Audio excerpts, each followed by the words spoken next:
I will go ahead and call the special city council meeting to order on Monday, September 13th at 5 p.m.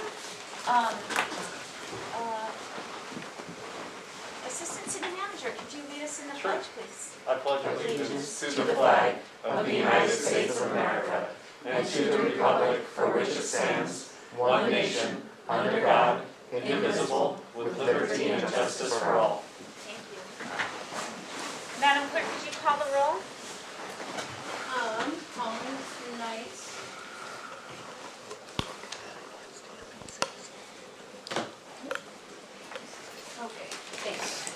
Calling tonight's roll call.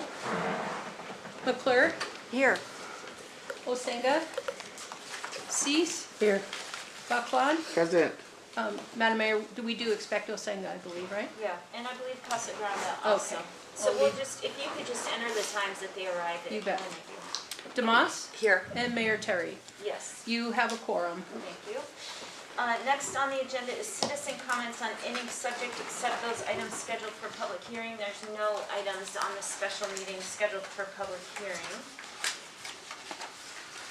And we do not have anyone signed in. Is there anyone wishing to speak to council? Go ahead. Should I keep my mask on? It's, Is that right? I don't actually have a preference. If you would like to speak Can you without hear your me? mask, that's fine. If you all can hear me, that's fine. I'll keep it on. Everyone's better. I'm Skip Ryerson, and live inside state limits. I'm a 40-year-plus resident of Seward, and I haven't never been on council or in city government. I've been in private sector, and my background is finance and controlling. But I've been an active city member, as several of you know, and being here to support you when necessary, and also voice input from individuals in town that I socialize with. I'm here today to speak with respect to the infrastructure report that was done by Dragon LaRue, which I guess is just LaRue now. And I would have to say that the reason I'm here is I fell off my chair when I read the packet, 456 pages, which this was included in. So Resolution 101, 102, maybe 104. I know we're not talking about council issues today, but those are the resolutions before us. I don't really support those just passing, but they get pulled off the consent agenda. I was surprised to see the elephant that I was being asked as a citizen to support from a taxpayer standpoint. And I would hope that there be some reconsideration and look at this in a phased-in approach.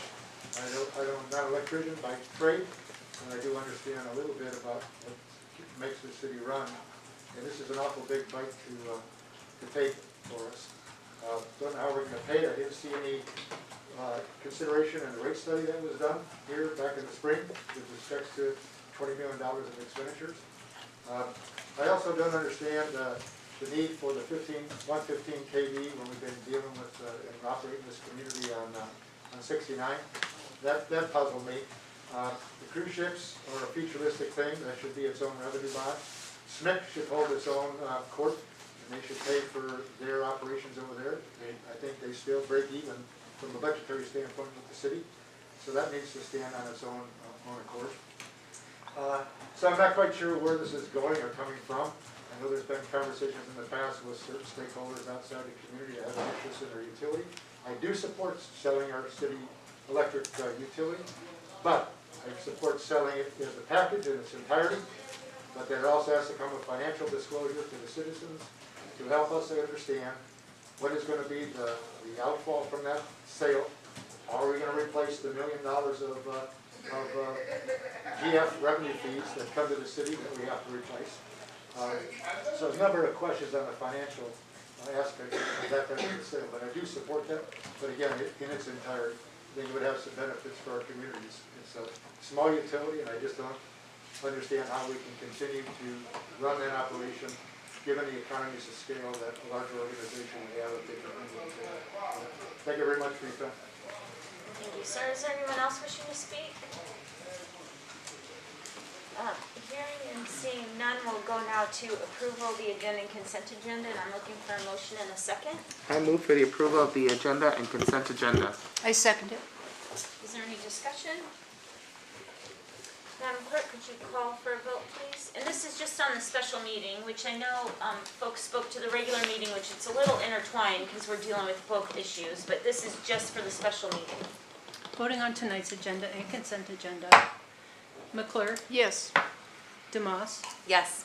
Cease, Yes. Bachklon, Yes. Mayor Terry. Yes, Your agenda and consent agenda are approved, and you have no items on your consent agenda. thank you.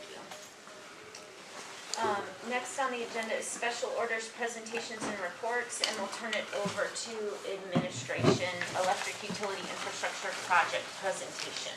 Madam Mayor, I'm sorry, excuse me, for the record, Councilmember Osenga joined the meeting at 5:06. Thank you. Madam Mayor, I'd like to turn it over to Utility Director Ron Montgomery, please. Thank you. Thank you, Madam Mayor. Before we get into the presentation itself, I do want to take a moment to introduce Chris Davis. He is the engineer that we work with a great deal, and he is with the Electric Power Systems out of Anchorage.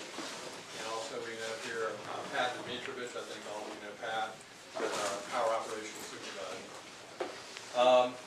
I think all of you are aware that we've talked in the past about our electric transmission infrastructure and the need to begin addressing the condition of that infrastructure.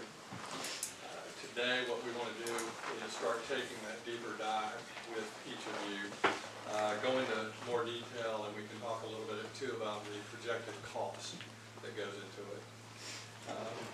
As we say, and you can see by the title, what we're doing is we're looking to essentially rebuild the backbone, or large portions of the backbone of our electric transmission system.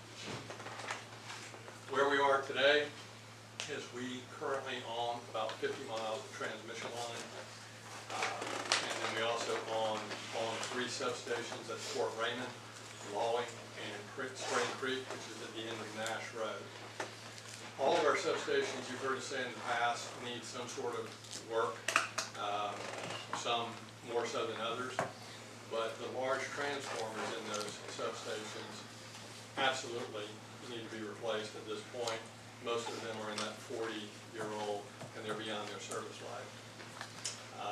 When you talk about the transmission delivery system, and here we're talking primarily about Nash Road, you're talking about a complete rebuild of the transmission system going out Nash Road.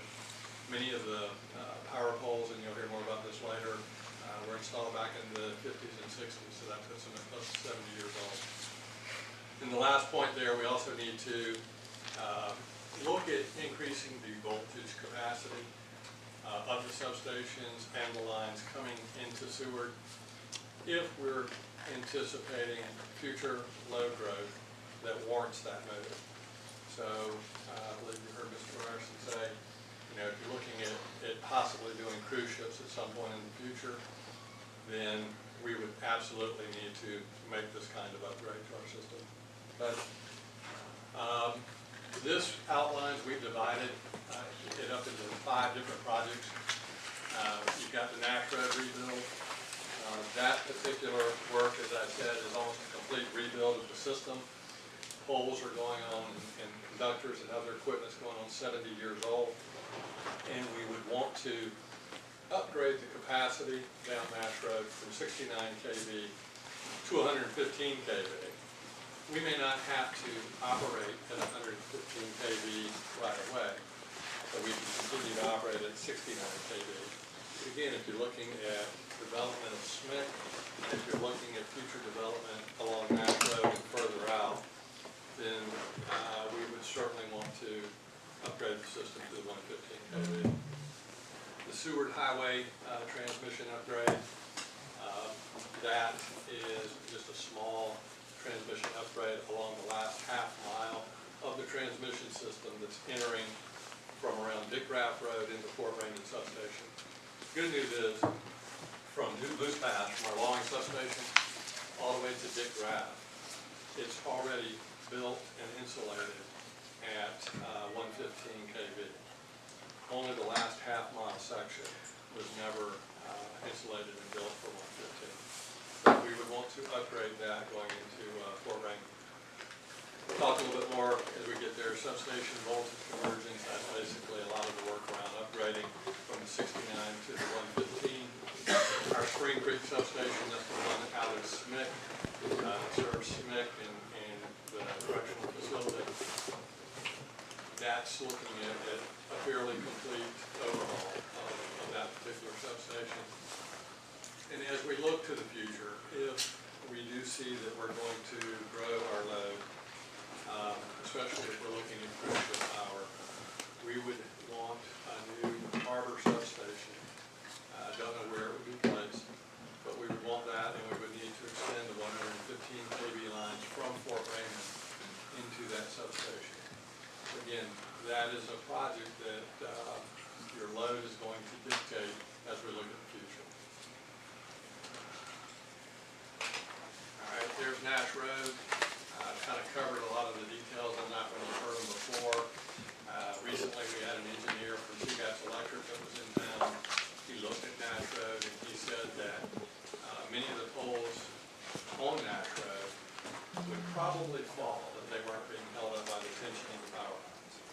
All right, the project estimate for Nash Road is around $3.4 million, and in a perfect world, we would try to get that work done in 2022. I could see it going into 2023. It's a lot to be done, a lot of equipment to do it afterwards, so we will see where that goes. Your next project is the Seward Highway project. It's the lowest cost project that we have. It's a fairly straightforward rebuild of that last half mile from Big Grab into the Fort Raymond. And as I said, most of the system's already been rebuilt coming from Moose Pass. Project on that, the estimate is about $426,000.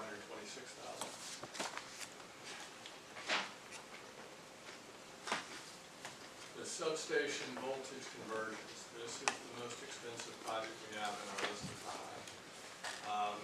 Pretty extensive work that would need to be done in our 3 substations. And we would also need to look at the transformers that currently serve Primrose and Victor Creek in that area. A lot of this refurbishment work is equipment, but not the transformers.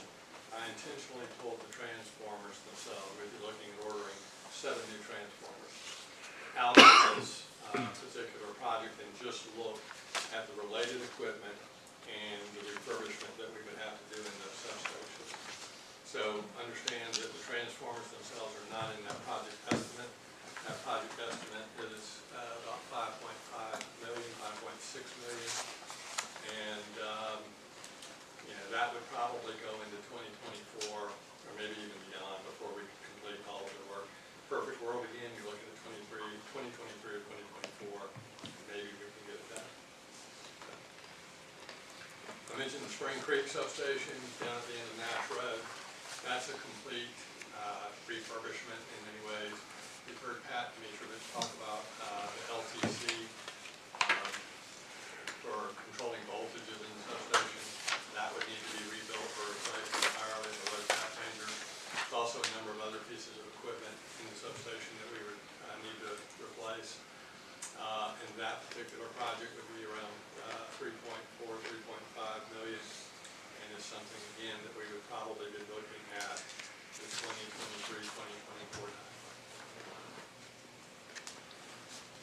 And you heard me mention the new harbor substation. Again, if the load for sewer is going to grow, and it's going to grow, and I'm talking primarily here, the cruise ships. Cruise ships, the load to serve a cruise ship is anywhere between 7 and 11 megawatts. On a typical summer day in Seward today, we're usually running between 8 and 9 megawatts. So you're nearly doubling the load on our system. So for us, if we go down this path, we would need that new substation, and we would need to extend the 115 kV lines from Fort Raymond so that we could adequately serve the cruise ships, provide them with the shore power, but also ensure the reliability of all of the other customers that are here in Seward. And that particular project is that number should be 2.1. I forgot to pull out the cost of the transformer there, which would be ordered with the other, so it'd be 2.1 million. Summary, we talked about it numerous times before the council. We're at a point where we better start addressing the infrastructure issue. Please understand that a lot of this is tied together. When you make changes on one part of your system, it's almost like a domino effect. You need to make changes on the other part of your system. As part of this, we've identified 5 key projects that will help us improve reliability and meet future load growth. If we were to complete these 5 projects, then we would be setting up Seward for reliable power for another 30 or 40 years. And if you're going to bring the cruise ships in, then you're going to be able to serve them. The big question here, I guess, for council to look at in Seward is if you go down the path of cruise ships, and let's say this council decided, don't want to do it, right? Are you tying the hands of future council members in the city if they decided somewhat they want to do? But anyway, Nash Road is nearly a complete rebuild, and the conversion of the substation voltages, that's something that we would need to do as load grows. Without the new harbor substation, the city will not be able to provide the shore power necessary to serve cruise ships. So if you look at the total cost of the 5 projects, you're looking at about $15 million. To get the 7 new transformers, we're looking at about $4.3 million.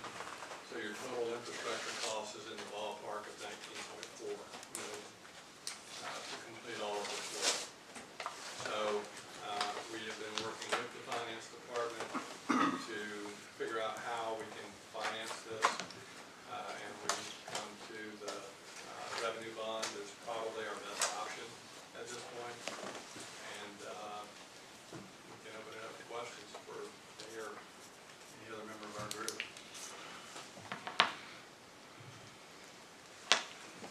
Questions? Go ahead. Would the only reason be to upgrade for the cruise ships, to be able to supply future cruise ships with power? Yeah, I mean, if you're looking at it, could we get by and keep it at 69 kV without the cruise ships? Yeah, we've done it for years. Unless you have significant load growth from another source, you could probably continue at 69 kV for well into the future. And then that would eliminate the need for the harbor substation and the extension of the 115 kV line into Seward. But again, is that going to tie your hands? If you were to have another big project come into Seward on this side of the bay, is it going to warrant an upgrade to your system? Don't know. I can't answer that. But it could. So do you want to not do what's necessary to upgrade the system? We could upgrade the delivery system from Dick Raff Road into Fort Raymond and make some of those preparations. And if we had a need later on in the future, but again, you're then piecemealing the project and you're driving up the cost of the labor and materials. Vice Mayor? I just want to be clear, right now, the method of payment would be revenue bonding. Right. And in the packet, it said estimated infrastructure funding as 1 point. So if we were to receive infrastructure funding, it would take over from that, or it would still be revenue bonding? Not sure I understand the question. Is there another option for payment other than revenue bonding? Today, no. I mean, we're looking, as you know, I've talked with you in the past, about funding options. Could we have some infrastructure money coming in from the federal government? It's an option we're still pursuing, but we can't put all of our eggs in that basket. If we want to move this forward and begin to address the infrastructure problems we have, you have to move it forward. But yeah, we're looking at all sources. Madam Mayor, if I could add to that, one option that we're looking at is through EDA through coal-impacted communities, their funding through their, for communities that have been impacted by coal, the loss of coal. And at first we looked at it, the loss of coal would actually have been an impact on the railroad side more than the city side. But when we talked to the director, a couple things that we spoke about is the loss of electric usage due to not having coal here in the community. So she said that would have been a factor to be considered in being eligible for this possible grant. And then also if we were to do the 115, that would support cruise ships, which at some point, and we don't know the point or even, you know, if and when it could happen, that EPA could change the requirements so that the engines cannot be running any longer in harbors. And in that case, they would have to plug into shore power. If we don't have shore power, then they couldn't come here. So that, she said, that's another factor that we can include in the grant application. So we're have just barely started on this process, but we're hoping and not assured of this, but maybe that would fund the national part of things. And understand there's a lot of equipment that we have on the system that we're needing to replace anyway, even the inside the Fort Raymond substation. So since we're having to replace a lot of this equipment anyway, the time to look at upgrading from the 69 kV to the 115 is now, because your margin, the cost margin, is going to be scaled back greatly. It's not that much more money to do the 115 upgrade. You're still going to have to buy the equipment, even if you keep it at 69 kV. Can I, because that was my question specifically to that point you just brought up. So with those transformers, do you know how many of those transformers we're replacing anyways, so that the delta is just between the lower transformer to the new size transformer? So we're looking at 7 new transformers. Yeah. So, but would some of those have to be replaced? I mean, might be replaced at the 69. Are they being replaced regardless, I guess is my question. Almost all of them would. We probably could get more life out of the Fort Raymond substation, and I'll turn to Chris. The two that we're looking to replace in Fort Raymond, but they're still aging quickly. I mean, at some point, we're going to have to replace them within the next 10 years. So do we want to wait and do that, or do we go ahead and do it now and prepare our system for future growth? And again, if you're not doing it, you're basically tying your hands. If you were to have a big project come here looking for a place to locate, and if you do the cruise ship power, it becomes a mandate at some point. So why would we not take advantage if we have to replace the equipment anyway? Why wouldn't we go ahead and make the upgrade and do it? And while the cost difference is not going to be that great. Sorry, thank you for letting me ask my question. Vice Mayor? No, thank you. I think that answered my follow-up was. Well, I have another question. Funding through revenue bond, potentially, like that's not what's on the agenda later tonight, but there's potential for a revenue bond. So to me, revenue bond means rate increase. Can you talk about what that might look like? In the making world, utilities typically do not incorporate cost into their rates until they have a test year. They can show what those costs are going to be. So for us, you know, when I was in here during the rate study, I said at the time it was unusual for a utility to come in and not be looking to raise its rates. But I was not in a position at that time to raise those rates because I had no idea what kind of cost we would be looking at if we move forward with the infrastructure. So in paying the revenue bond, it's my understanding we would be looking at about $1 million a year to pay the revenue bond. At some point, we would be looking to put those expenses into the rate base. Is that 2 years, 3 years?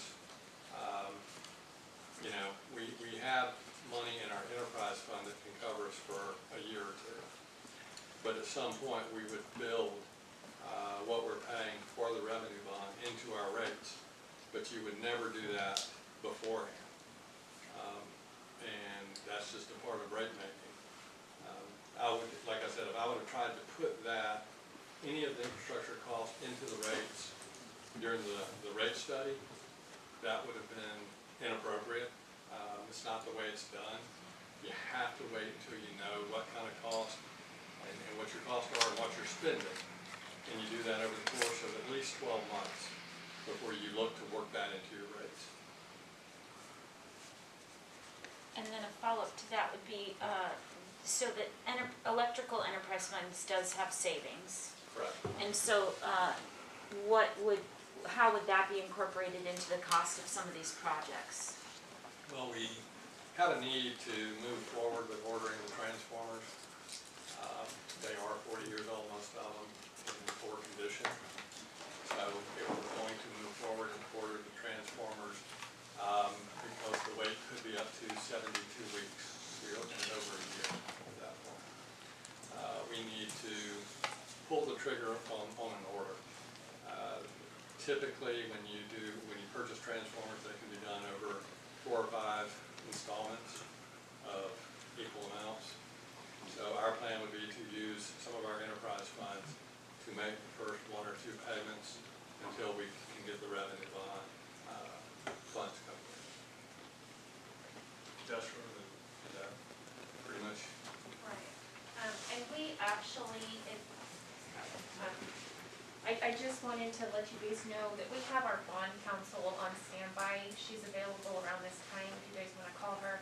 She can walk you through the revenue bond process and answer a lot of the questions that either Rob or I can't answer.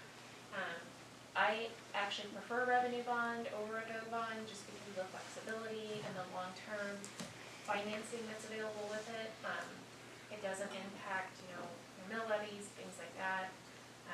So if you want, we can call Cindy Cartledge if you prefer. I mean, if you have more questions for me, we can work through those and then call. I'm good either way. I don't know if I have memory. And I do wanna say overall, I mean, when you look at the 2020 CAFR, I don't know if you have it in front of you, but if you turn to page 49, this is the debt coverage. The electric fund is overall extremely healthy.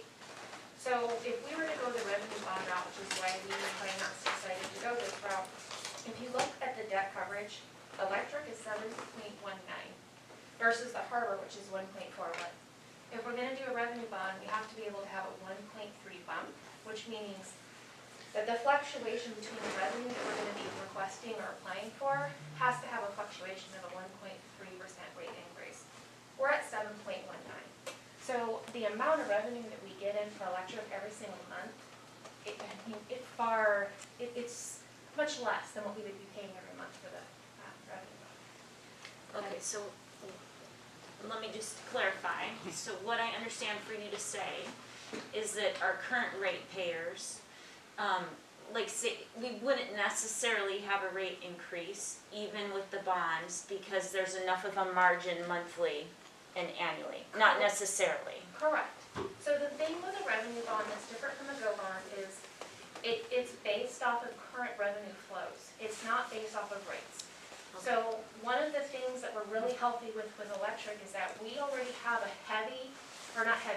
healthy flow of revenue to cover what the payments would be that we have projected. So payments would be about $1 million. We get about $1 million a month. So in 1 month, we could pay off the payment, the annual payment with the interest included.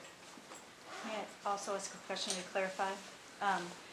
It is my understanding that we do have the revenue to make the bond payment. The reason for eventually, if it does happen, raising rates is actually to, again, build up reserves for any future infrastructure projects. It is not necessarily for the bond payment, is that correct? Correct, that's Okay. correct. Okay. Okay, that's helpful, thank you. If I may, if you would just stay just in Okay. case. If I may touch on the resolution that is in your packet, and admittedly, it's confusing. Which is reason- not in this packet. It's in Correct, our- I'm sorry. It's in our regular meeting Yes, packet. thank you. Okay, and which number, the 104? I believe that is it, the bond one. The reason that, No, that's not the one. okay, let me turn to the agenda here before I just misquote it. Yes, 104. Okay. That, And again, Cindy Cartledge, which I've worked with her numerous times before, is available to explain it further. But this resolution allows for any expenditures before a bond is issued, so that we can repay ourselves. Do you want to restate that better? Go ahead. So, the language in the resolution that Jeanette is speaking about is actually for preliminary expenses such as design of the project, engineering costs. It does not cover materials. So the later we postpone the revenue bond, the more expenses we will not have to be able to be reimbursed for. Because you can only go back 60 days with a revenue bond to request that reimbursement. But so that resolution is not approving a revenue bond. Correct. It's just pre-approving, saying if we go through design and expenses, but then the revenue bond will come back to the council for final approval. Correct. At a later time, correct. We needed to do this first, as directed by our bond council, to do this resolution first, and then, as you stated, we bring back a revenue bond at a later date. If we don't do a revenue bond, or the revenue bond doesn't pass, or go to another route, then this becomes null and void, this resolution does, so. Vice Mayor Brookline? My question is about that. A lot of times we do studies and we do things and preliminary things, and then eventually it's like waiting around and then we never do them. So we've spent all this money and then sometimes they never come back to us.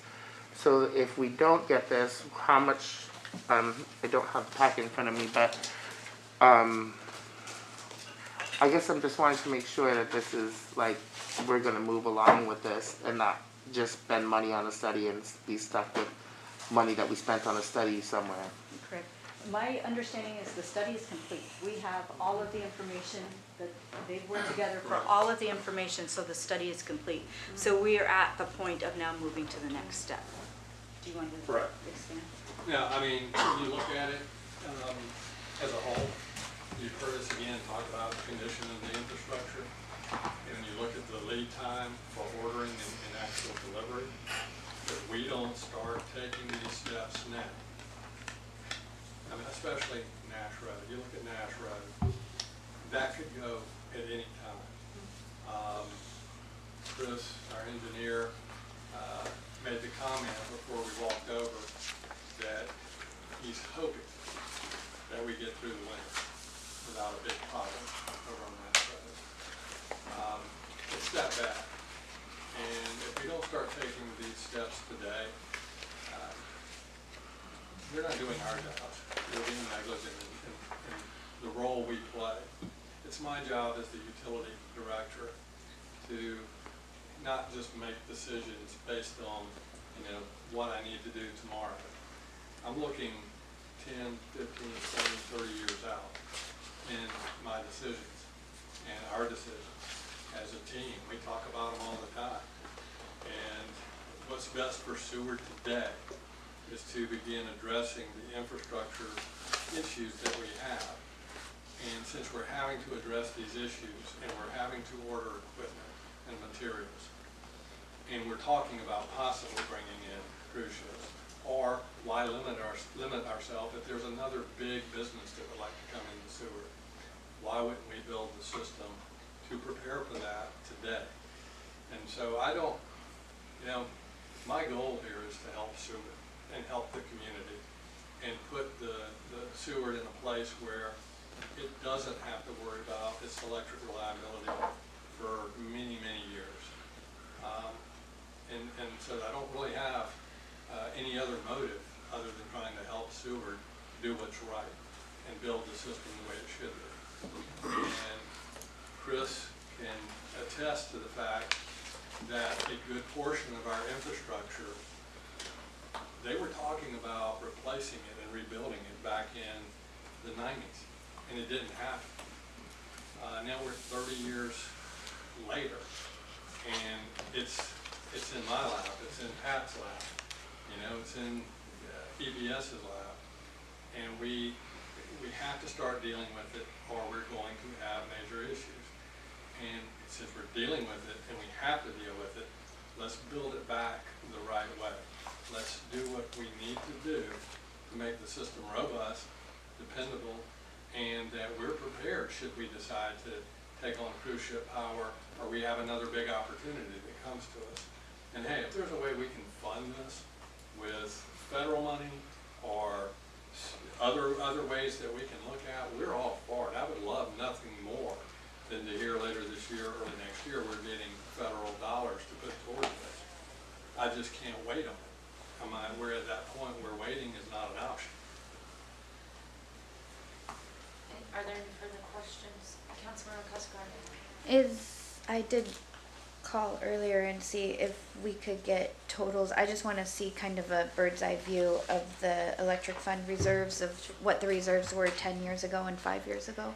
So I was able to get, and I'll explain why, but I'll go ahead and go 2021 year-to-date, 14.5 million. And then 2016, 13.2 million. And not able to go back the 10 years because that information is not readily available in AccuFund, so we had to pull the audits and didn't have time before this meeting. But 2014 was 12.6.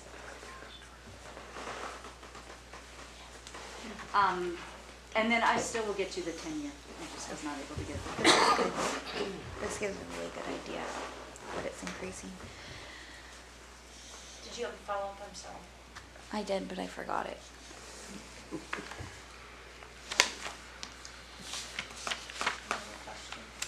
Go ahead. So, in the revenue bond projections, was there any assumption of cruise ship? I mean, do we have any idea if we were to make a policy or code that required cruise ships to plug into onshore power? Do we have any idea what kind of revenues that could bring in? You know, we could look at, I don't know the numbers right off the top, if you look at them, we could find out. Okay. Come on. Sorry, I should have asked that earlier. Do we have any, I mean, as administration, you guys talk with public comes to you guys a lot more as far as like businesses talking about adding to SMIC. Do you guys foresee SMIC growing more? I mean, does JAG have plans to bump up their usage? Do you guys, in the study, was there some projected usage over at SMIC? I was looking back for Norm who be able to more fully answer, but we do know that JAG is growing. We do know that JAG has been and continues to plan on the ferry system. They are doing all the repairs to the ferries that can fit here. Let me just qualify that. And they do plan to do so. They are expanding their footprint as well, and are working with us on the possible expansion. Now, what that does to the workload, I'm not sure that I have specific information. We've kind of, talked about it a little bit with Tim over there, but not specific information. But I can get back to you with Okay. anything. But, to add on to what Jeanette is saying, we're looking at Nash Road as a complete rebuild. And as a complete rebuild, there's the opportunity to go ahead and build your system for the 115 kV. Just like there's a huge benefit because it's already been built to 115 kV from Moose Pass to Dick-Craft Road. It's a short little run to build out the rest of that. If we go ahead and build the system today down Nash Road to the 115, then we're prepared if there is future growth. We're having to rebuild anyway and order the same equipment. So why not upgrade what we're doing? Be prepared for it. Doesn't mean that we have to operate at 115 kV today, but we could still run it at 69 kV until the load warrants that we bump it up. It just prepares us for that event. And if there's any development along Nash Road or at the end of Nash Road at some point in the future, we would need that upgrade. Does that answer your question? Any other questions? questions for administration? Madam Mayor, Yes. if we are not gonna call Cindy, I'm gonna call her myself and let her know that I don't wanna keep her on standby. Sure. She's been gracious enough to, be on standby, so if we don't wanna call her, I'll just let her know that she's free to go, unless anybody has any questions for her. I don't really have any technical bond questions about revenue bonds at this time. Okay, Thank you. Madam Mayor, if the council chooses to move forward, or administration, we bring forward the revenue bond to you, we will have her on the line to explain that full resolution. But when that comes. Mhm, mhm. Are there any other questions at this time? I think I did pre-warn you, I am gonna pull those off the consent at the next meeting, just because I think we need to mull over this a little bit, and then if folks have questions and tune into that meeting specifically, then they'll hear some of that information. Sure. Thank you. Well, thank you very much, Rob, thank you, administration. Next on the agenda is citizen comments. There's no sign-in, and the time is limited to 5 minutes per speaker, if there's anyone wishing to speak. Thank you, sir, you have 5 minutes this time. 5 minutes. Okay, I want to thank Rob and the team, and the folks at the utility department. Thank you much for the services that you provide. I guess from a citizen standpoint, the thing that strikes me the hardest is the fact that over 40 years, I expect city administration and departments to basically keep all this infrastructure in step, moving along. I don't mind paying a couple million a year. It's in the rates, we move along. It's understandable. But guess what the shock of this was, is the $19 million, Cadillac, or Chevrolet, whatever you want to call it, but it got me going. So, and I don't know how many other people look at your packets, but it definitely caught my eye. So, I hope, my hope in this, and I understand the one, a little bit more about, 115. It sounds like what I've learned today, you've got 115 from, say, the line down to Dick Rath. We've got a small piece from Dick Rath to the Fort Raymond site. And then we're talking about Fort Raymond to the cruise ship dock. Sounds like, some planning or discussion about a phased-in approach. So for me, I can appreciate going the extra distance to making the investment. I get that. Question is it comes at us in such a large ticket item. And I recall a little bit, maybe Mayor Christie or Sue remember back in the day, I could swear we had some grant funding that we were able to lean on. Have the ready project on the board, find some grants that might be out there, boom, grab the grant, funds the project. So I don't know if those grants are still out there or what the availability of those are, but I do recall some of those back in the day. So, a phased-in approach. I like the concept of going to, we're going the distance already at 115. The only thing that's tough for me, because I don't work in your profession, is, where does it make sense to go to the 115 and take that step or that bump? And where is that element of the project at $1, $2, $3, $4 million to just hold on that, keep our powder dry. Everything's set to that point in time at Fort Raymond. We need to pounce on something at the commercial sites, then we jump in on them, And definitely Nash Road, I looked at your photos. For the life of me, I don't know how the heck moss grows at the rate it grows on some of them roads. I was amazed, man. I'm going, gee, where is this coming from? But if that's overdue, there's no doubt in my mind, and I think you had it on your CIP already to replace them. And I think the 115 transmission line around town was in your CIP, but for 2030. So, and again, I guess that the frustration or the problem that caught my eye was the fact that I always thought that we were clipping along at a pretty good rate. Our departments were healthy. So I'm a little bit shocked. Don't know where the ball got dropped. Doesn't make any sense to talk about what happened in the past.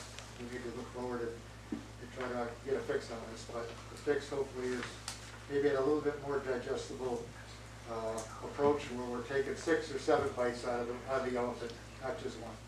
So thank you much for your time in the work session today. Appreciate you guys coming in and the work that you're doing. And let's do it. Anyone else wishing to speak? Yes, thank you. Hey, Ben Smith outside city limits, and first of all, I'd like to thank the electric department for all the hard work they've been doing to keep sewage sustainable and growing. I fully having some familiarity with the business there.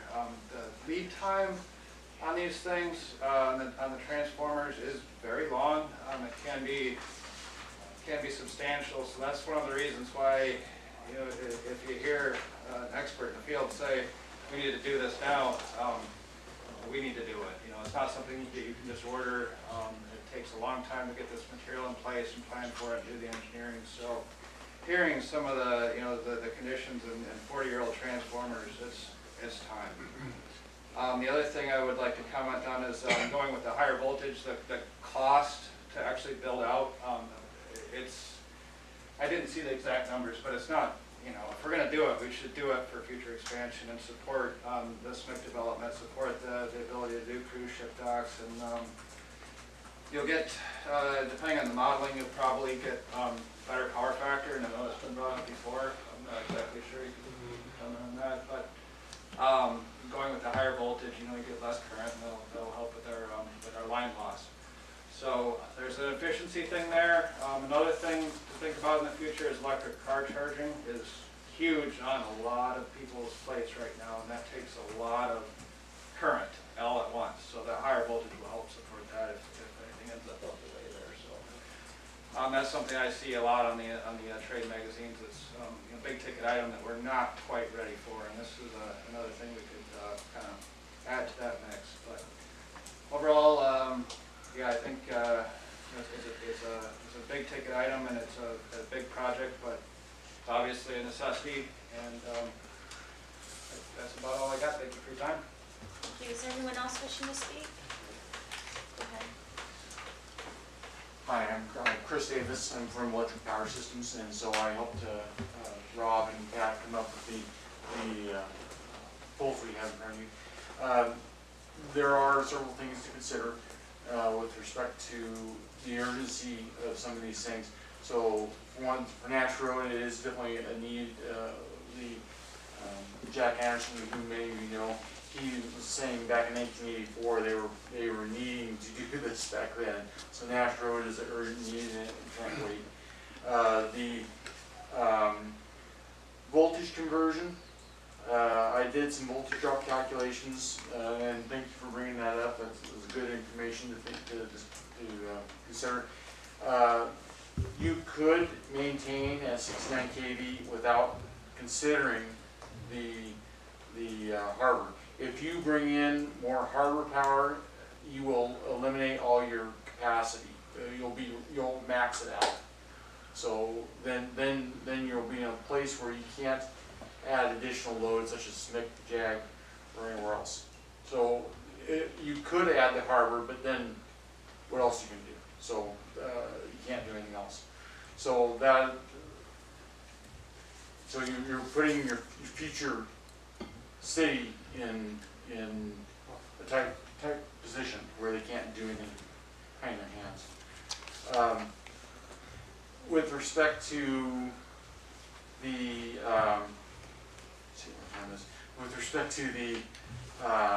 transformers, right now our proposal is basically it's all or nothing. So basically that's the cheaper way to do it. You go in and you replace them all with the 115 kV transformers and upgrade your system to be a matching system. There is a little more expensive option to do it in more of a piecemeal fashion. Unfortunately, when you start doing it in a piecemeal fashion, your costs are going to go up slightly. I don't know what that exact number is. You can order transformers with dual voltage primary. It means an extra winding inside the transformer. And so when you do that, you could operate them at 69 presently, and then you can replace the ones that need to be replaced now, and then do it in more of a staged approach. And then instead of doing it all in 1 year, you can then do it over multiple years, and then when time comes, you switch them over to the new voltage. And then it makes for nice constructability. But again, the whole then also, one other thing, while I have time here, there's a lot of single point contingencies. That means that there's a lot of points where your system can fail because it's a long radial coming down from the Y. The line transformer is only one. If it fails, your city's black. The next one is the transmission line itself, and I don't think there's a solution to that because there's no way to get a radial out of here, or get a loop out of here. And then Fort Raymond's a pretty good as it sits right now, but it doesn't have the capacity to add the harbor on. Also, as you saw in the pictures, the transformers are literally rusting. Then other things, Schmick is a single point contingency with only one transformer. The goal is to move the line transformer up with it to make a match set, and then give them the capacity they would have in the future. I'm just trying to think of what other problems that we're trying to address by. Well, the one thing is, it's kind of, unfortunately, it's like kind of a one-size-fits-all. It's hard to kind of piecemeal it as you go. Once you make a decision, you can either do the dual winding transformer up front, or you can stick with 69 and buy another transformer later. Right. So then you're buying two transformers versus one. Right. So if you stick with 69, you're eliminating the option of future growth in the future. Yes. Okay. And I think, for what I would say is, Madam Well, Clerk. I'll just go ahead and, so we'll either need to suspend the rules, or if there's further comments, it can be under administrative comments in response to citizen comments. So I'll let you finish your public testimony. I'm done. I'm in 14 seconds. I'm good. I'm good. Okay, thank you. Thank you. So are there any other citizen comments wishing to speak? Yes?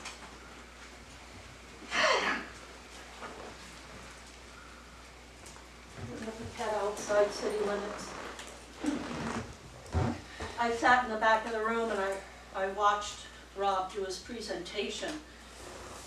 And because this has just been a week of, memories, I recalled my first visit to the electric department when I wanted to go get power to my property on Rural Point.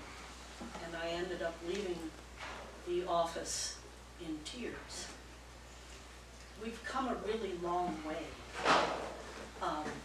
with the electric department. And I'm really impressed with the work that Rob is doing with his consultants and with his staff. And the other thing is when the community of Lowell Point was trying to get village safe water, one of the things that was required was that you set up a rural utility board. And part of the rules for doing that required that as a utility, we would have had to have collected an extra 20% a year to put towards infrastructure, maintenance, and upgrades. So I don't know where that 20% falls, if it's high or if it's low, but one thing I think is just worth observing is that it doesn't sound like the city of Seward has had that kind of structure. So you haven't been saving money to deal with what happens when it gets old and falls apart. So yeah, these numbers are shocking, and at the same time, the timing of it is really quite perfect, I think, because of the potential infrastructure package that might be coming. And really, when you think about power usages into the future, and you think about where we came from, like nobody walked around with anything electronic 20 years ago, or 25 years ago.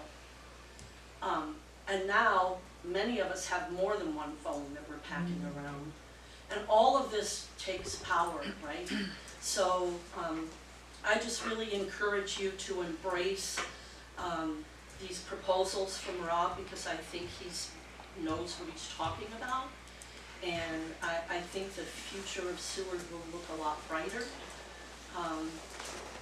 And then I hope that you'll also look at some way of incorporating some money towards infrastructure in all of the departments that need it, so that we don't come here 20 years from now with another, okay, it's falling apart and we need another $20 million or whatever.